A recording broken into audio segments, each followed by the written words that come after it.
그럼 신자들이 하는 말 중에 하나님이 하셨다라는 고백을 우리가 종종 듣게 됩니다. 크게 두 가지 경우로 나누어서 본다면, 어떤 일이 자기 바람대로 되지 않았던 경우, 그런데도 불구하고 하나님이 하셨다라고 고백을 하는 경우가 있고, 또 어떤 일이 자기 뜻대로 되어진 경우에도 말할 것도 없이 하나님이 하셨다라고 그렇게 말하는 경우가 있습니다.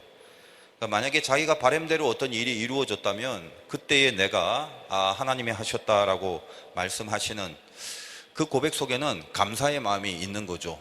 내 뜻대로 하나님이 여기까지 이루어 주셨구나.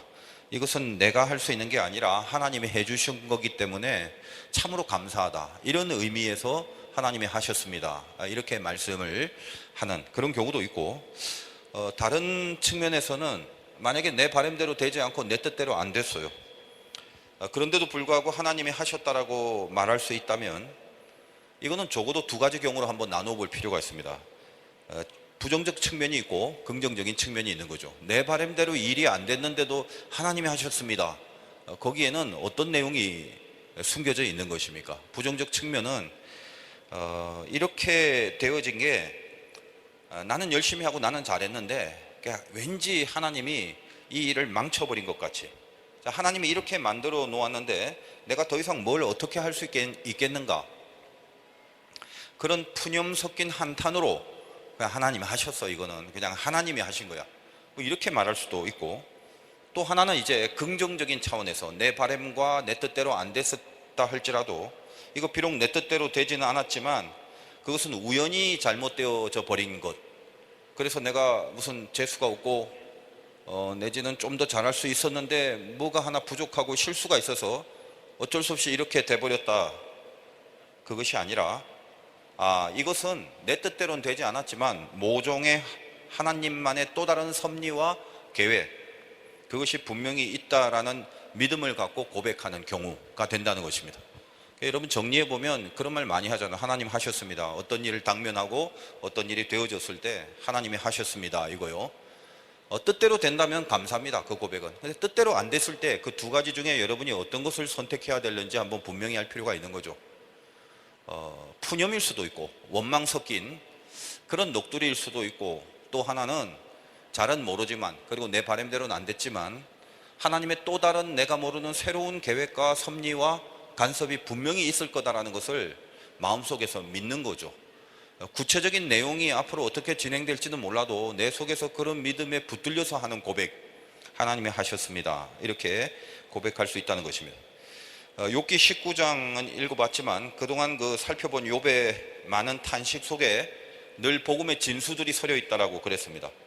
사실은 이 19장은 복음의 가장 깊고 아주 진한 그런 진리가 스며져 있는 본문입니다. 그런데 오늘이 이제 특별히 2부에 또 체육대회 행사가 있는 예배인지라 이 19장 전체를 한 번에 다루기에는 시간적 여력이 없기 때문에 오늘 이 앞부분만을 12절까지만 읽어봤는데, 그 12절 안에서 핵심되는 요절이 하나 있죠. 그게 6절입니다. 6절을 잠깐 보면 이렇게 돼 있어요. 하나님이 나를 억울하게 하시고 자기 그물로 나를 애워싸신 줄을 알아야 할지니라. 이것을 아주 쉬운 번역으로 한 번에 풀어본다면 이런 말입니다. 욥이 하는 말이에요. 자, 너희가 알아야 될 게 있다. 친구들에게 하는 말입니다. 지금 내가 이렇게 된 것은 하나님이 하신 것이다, 이 고백이라는 거예요. 오늘 말씀 제목처럼 욥이 6절에서 이것은 하나님이 하신 것이다, 이렇게 고백을 하고 있더라는 것입니다. 자, 이 고백이 나오기까지 1절에서 5절까지는 우리 18장에서 욥의 친구인 빌닷의 말을 듣고 그 빌닷의 말에 지금 대답하는 내용을 19절에서 시작을 하는데, 그 1절에서 5절을 요약하면 한마디로 이런 것입니다. 너희들이 참 나를 괴롭히는구나. 왜 그렇게 나를 못 잡아먹어서 안달이냐. 지금 내가 안 그래도 죽을 판인데 수없이 나를 계속적으로 학대를 하고 나를 핍박을 하는 너희들을 보고 있노라면 과연 니네들은 잘못도 없이 잘 살아왔는지 싶구나. 니네들도 잘못이 있을 것인데 왜 나를 못 잡아먹어서 안달이냐.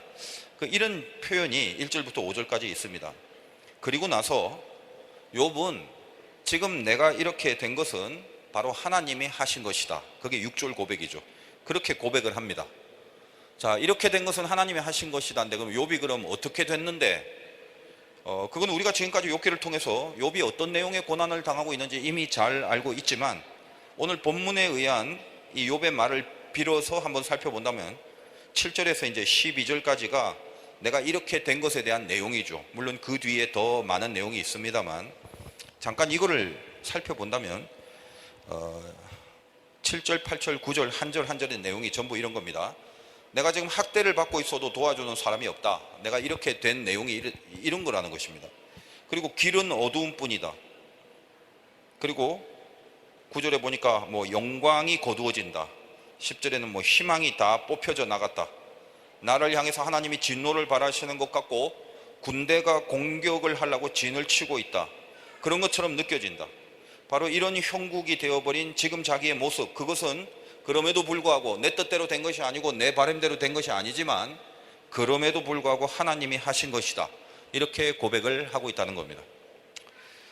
처음에 제가 이제 하나님이 하셨다라는 고백을 하는 종류 중에 자기 바람대로 되어지지 않았을지라도 이게 하나님이 하신 거다라고 말하는 심령 가운데는 믿음이 깔려져서 나오는 긍정적인 고백이 있다라고 했죠.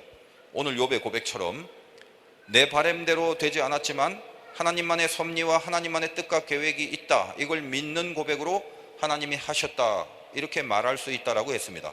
욥의 오늘 고백이 바로 그것인데 우리가 이 고백을 하는 것이 중요합니다. 인생을 살아가면서. 그렇지만 또 하나는 이 고백 자체를 오해하거나 혹은 착각을 해서는 안 된다라는 거죠. 하나님이 하셨다라는 고백, 이것을 잘못 이용을 하면 자기가 죄를 짓고 나서도 이거 하나님이 하셨다라고 말하는 그런 모습이 되면 안 될 것입니다. 혹은 자기의 게으름과 자기의 나태함이나 자기 문제 때문에 어떤 일이 그르치게 되었을 때 그것조차도 하나님이 하셨다 이렇게 이야기를 한다면 그때는 여호와의 이름을 망령되이 일컫는 그런 경우가 되겠죠. 내가 스스로 고쳐야 될 내용이 분명히 있는데도 불구하고 일이 되어진 것을 보고 전부 다 하나님 핑계대고 하나님께 전가시키는 그런 죄성이 나오면 안 된다는 것입니다. 창세기에 마치 아담이 하나님께 당신이 나에게 주신 그 여자가 나에게 죄를 범하게 만들었다라고 말하는, 당신이 하셨습니다라고 말하는 그런 식의 고백이 되어서는 안 된다는 것입니다. 그렇다면 이 하나님이 하셨다는 고백이 내 신앙의 고백이 되기 위해서는 어떤 부분에 이 고백을 적용시켜야 되는가? 우리 인생에 운명이라는 게 있습니다. 끌고 가는 흐름이 있단 말이죠. 그래서 인생과 운명의 흐름 앞에 하나님이 하셨습니다라는 믿음을 적용시켜야 된다는 것입니다. 삶이라는 게 다 흘러가는 거예요. 흐름입니다. 흘러가고 싶은 방향이 있습니다. 그 흐름 속에는. 근데 내가 원치 않는 곳으로 흘러가는 경우도 많습니다. 어쨌든 인생은 어떻게든 흘러가게 돼 있다는 것입니다. 학생들한테는 진학의 흐름이 있고, 또 청년들에게는 진로의 흐름이 있고, 뭐 장년들에게는 또 진급의 흐름이 있고, 어디론가 흘러가는 것이 인생이고 운명인데, 우리 믿음의 내용 중에 제가 여러 번 말씀드립니다만 끝까지 믿어야 될 믿음의 내용이 뭐냐라고 묻는다면 인도하심에 대한 믿음이라고 말씀드렸습니다. 어떤 경우라도 죽을 때까지 믿어야 될 믿음, 하나님이 나를 인도하신다, 그 믿음이라고 그랬죠. 그러므로 지금 내 인생이 어딘가를 흘러갈 건데 이 인생이 흘러간 곳에서 마음에 들지 않는 곳에 흘러갈 수도 있고 원치 않은 곳에 들 수도 있다는 것입니다. 그 마음에 들지 않는 사실들이 나타날 때 그 자리에서도 이걸 하나님이 하셨다라는 고백을 해낼 수 있는 것을 믿음이라고 한다라는 것입니다. 욥이 자기의 고난을 원한 적이 없죠. 그리고 흘러가 보니까 자기의 바람대로 된 게 아닙니다.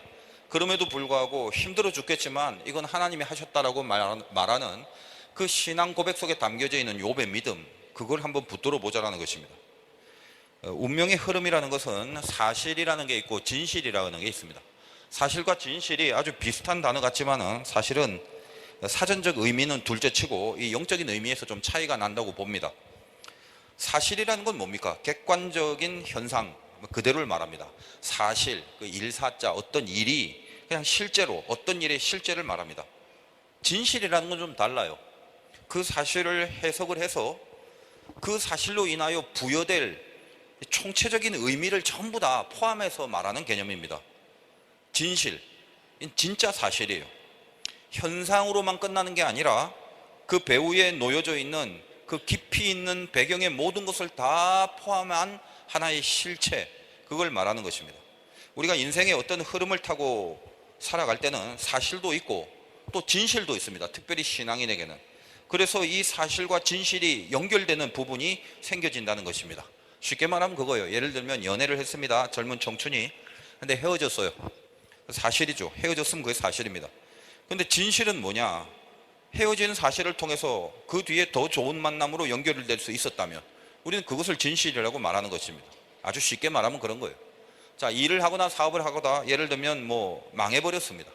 사실이죠. 근데 진실은 뭐냐?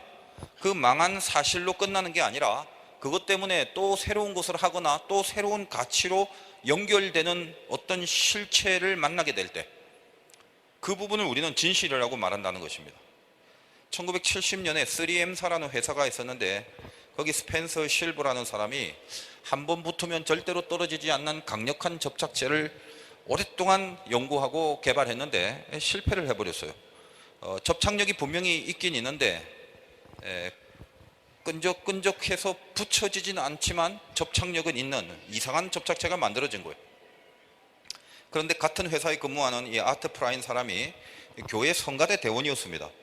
늘 자기가 부를 찬양에 책갈피를 꽂아두었는데 이게 자꾸 빠지니까 너무 불편한 거죠. 그러다가 스펜서라는 사람의 실패한 접착제를 이용해서 끈적이지 않게 붙였다 뗐다 할 수 있는 그런 제품을 만들게 됩니다. 그것이 오늘날 여러분들이 많이 사용하고 있는 포스트잇이 된 것이죠. 왜 이런 예를 드냐 하면 이 스펜서라는 사람이 강력한 접착제를 만드는 일에 실패했습니다. 이걸 사실이라고 그래요. 그런데 그것으로 끝나는 것이 아니라 그것 때문에 오히려 그것으로 인하여 새로운 영역으로 연결된 것, 이걸 진실이라고 말합니다. 성경적으로 표현하면 합력하여 선을 이룬다라는 것이죠. 합력이 사실이라면 선을 이루는 것을 진실이라고 말한다는 것입니다. 믿음의 사람들의 인생은 어떻습니까? 우리는 사실대로 사는 게 아니라 진실되게 사는 것입니다. 하나님은 사실의 하나님이 아니라 진실의 하나님이기 때문에 그렇습니다. 이것이 영적인 부분에서도 아주 귀한 교훈을 우리들에게 줍니다. 우리는 영적으로 살아야 되고 믿음을 갖고 살아야 되고 진실된 하나님을 믿고 살아야 되기 때문에 반드시 적용이 되고 또 붙들어야 될 가치, 진실의 가치, 그게 있다는 것입니다. 요셉의 이야기가 대표적인 거죠. 요셉을 죽이려고 한 것은 형들입니다. 이거는 사실입니다. 그러나 진실은 요셉의 고백에 나와 있죠. 나를 이리로 보낸 이는 당신들, 즉 형들이 아니요 하나님이시라.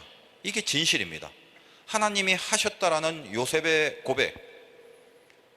분명히 형이 죽이려고 한 건 사실이지만 나중에 모든 것을 해석하고 모든 총체적 의미를 다 부여해 보니까 욥이 애굽의 총리 대신이 된 것은 형이 죽이려고 하는 사실 때문에 그 흐름을 탄 것이 아니라 하나님이 합력하여 선을 이루려는 진실을 갖고 이끌었기 때문에 나중에 봤더니 사실로 끌려진 인생의 흐름이 아니라 진실로 이끌려진 인생의 흐름이더라는 것을 깨닫게 되고 하나님 앞에 하는 고백이더라는 것입니다. 욥의 고백, 요셉의 고백, 오늘 동일한 고백입니다. 하나님이 하셨다라는 거예요. 7절부터 12절까지 욥의 사실들, 아까 잠깐 언급했습니다만 그 인생의 흐름 앞에 당면한 사실들이 어떤 거였습니까? 폭행, 어둠, 영광의 이탈, 희망의 소멸, 진노와 군대의 공격. 이게 욥의 인생의 사실들입니다. 그러나 욥은 뭐라고 고백하죠? 하나님이 이 모든 것을 하셨다라고 이야기를 합니다. 다시 말하여 자기가 당한 사실의 배후에 이 흐름을 결국 연결하실 진실이 있다는 것을 알고 그것을 믿고 고백하는 장면이라는 것입니다. 우리의 믿음이라는 것은 그런 의미에서 우리에게 던져진 사실과 하나님이 이끄실 진실을 연결하게 해주는 겁니다. 그리고 우리는 사실로 살아가는 운명이 아니라 진실로 살아가는 운명으로 이끌려지고 있다라는 것을 믿고 살아가는 것, 그것이 인도하심에 대한 믿음이더라는 것입니다. 저나 여러분이나 인생이란 건 어디론가 흘러갑니다. 어디로 갈지 아무도 모르지만 분명히 흘러갑니다.